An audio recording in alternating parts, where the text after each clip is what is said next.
হরফ উচ্চারণের স্থানকে মাখরাজ বলে।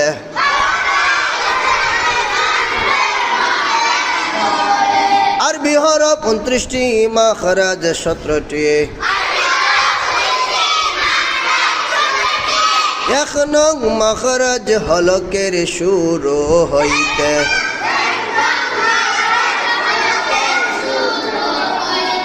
হামজা হা উচ্চারিত হয়।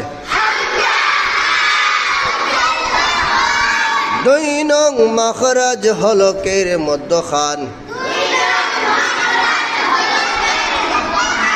আইন হা উচ্চারিত হয়। 3 নং মাখরাজ হলকের শেষ হইতে।